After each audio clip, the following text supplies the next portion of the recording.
Bonjour à tous, pendant un an je vais vous présenter un film par jour, soit 366 films dans l'année. Aujourd'hui on est au 133e film, Usual Suspects.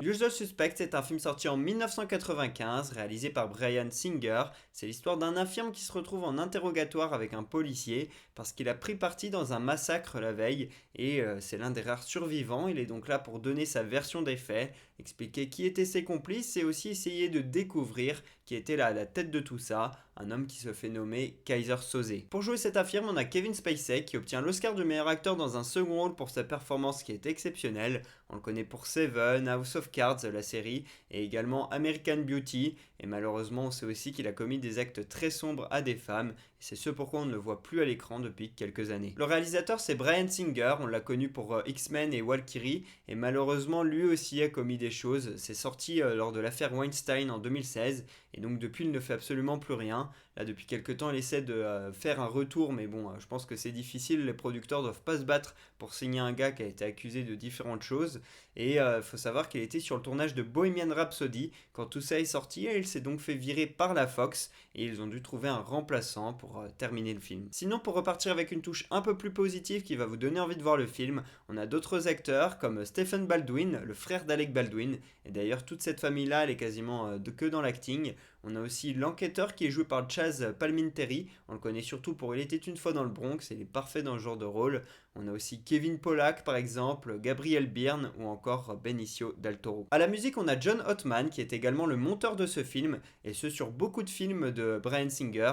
Depuis que le réalisateur ne fait plus rien, lui se retrouve en stand-by et ne fait pas grand-chose non plus. Et au scénario, on a Christopher McQuarrie qui fait une petite apparition dans ce film. Il a obtenu l'Oscar du meilleur scénario adapté pour Usual Suspects. Et sinon, lui, depuis que Bryan Singer, avec qui il travaille régulièrement, ne fait plus rien, et bien, il a réussi à évoluer. Il a fait les différents Missions Impossibles qui sont sortis ces dernières années. Et il a également fait Top Gun 2. Et pour ce qui est du succès de ce film, au box-office, c'était assez modéré, avec 50 millions de dollars récoltés quand même, sur 6 millions d'investis seulement. La plupart des acteurs ont été payés moins cher que ce qu'ils prenaient d'habitude sur d'autres films.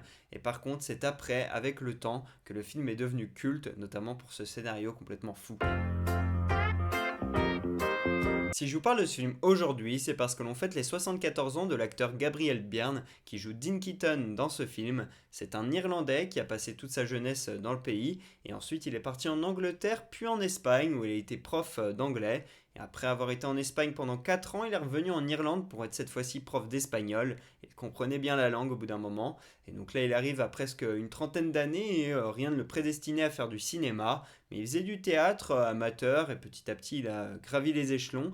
Il a eu quelques passages dans des séries télé et il a fini par pouvoir jouer au cinéma. On l'a vu dans beaucoup de films d'auteur, comme Les 4 filles du Docteur March ou encore Miller's Crossing des frères Coen, puis également Usual Suspects qui est un film d'auteur. Et dans sa carrière, il a quand même gagné un Golden Globe et été nommé aux Emmy Awards pour son rôle dans la série En Analyse, que je n'ai pas vu. Et on voit également des passages de cet acteur dans la série Viking et dans Marco Polo. Ce film, je l'ai vu il y a 7-8 ans environ, quand j'avais 15 ou 16 ans. C'était une période où mon père me montrait pas mal de films, de thrillers, de films d'action, que l'on ne voit pas trop quand on a 12-13 ans, et arrivé à 15 ans environ, eh bien on peut commencer à regarder ce genre de films. Usual Suspects en fait partie, tout comme Seven, Hannibal Lecter, Panic Room, les Fincher, les Tarantino, tous ces films-là que l'on regarde moins quand on est plus jeune, tout simplement parce que c'est trop violent, etc. Et donc Usual Suspects fait partie de ceux-là, et je pense qu'on l'avait téléchargé illégalement et qu'on l'avait regardé, voilà, on avait un disque dur avec plein de films, je crois que c'est comme ça que je l'ai vu, ça m'a beaucoup aidé mine de rien à faire ma filmographie. Mon père a téléchargé des films à l'époque, et donc voilà comment je l'ai vu, et puis quelques années plus tard je l'ai revu une seconde fois pour le montrer à mes frères notamment, toujours avec mon père, et quand ils avaient eux aussi à nouveau atteint l'âge de pouvoir les regarder, et à chaque fois que je montre ce film à quelqu'un, eh bien il est plutôt apprécié, donc je pense que ce film peut être véritablement considéré comme culte, notamment grâce à ce scénario qui est complètement dingue, qui m'a bien retourné la tête à la fin. Je mets un 18 sur 20 à ce film, j'aime beaucoup cette idée du personnage Keyser Söze que l'on ne voit jamais et qu'on essaie de savoir qui il peut être. comment il est, etc. Ça, j'aime beaucoup cette idée-là. Le scénario est parfaitement mené, il porte réellement le film. Hein, le scénario fait quasiment tout. Si je ne mets pas plus que 18, c'est parce que je trouve que tous ces personnages que l'on voit, tous ces malfrats, eh bien en fait, on ne s'attache pas réellement à eux. Même l'infirme un petit peu plus, vu qu'il nous parle beaucoup. Mais tous les autres, pas vraiment. Ils sont là, ils sont présentés rapidement, on ne connaît pas bien leur passé et finalement ni leur personnalité. Ils apportent pas forcément d'empathie, etc. Et donc c'est dur de s'attacher aux personnages dans ce film. Et j'ai trouvé qu'il y avait quelques moments un petit peu longs avec des films d'action, des scènes d'action pardon, qui tardaient un peu à venir. Donc voilà, c'est des petits détails qui font que je mets 18 et pas plus, mais on reste tout de même sur un excellent film et juste pour le scénario, il faut le voir.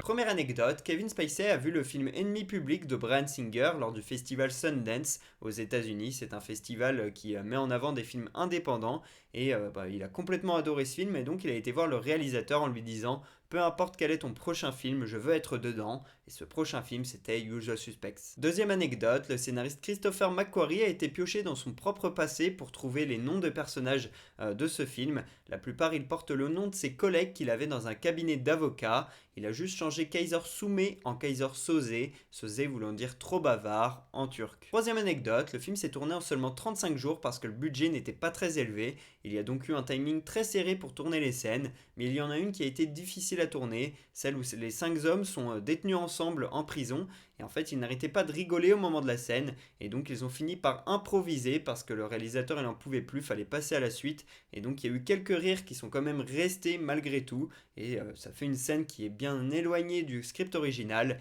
et qui apparaît comme plus naturelle.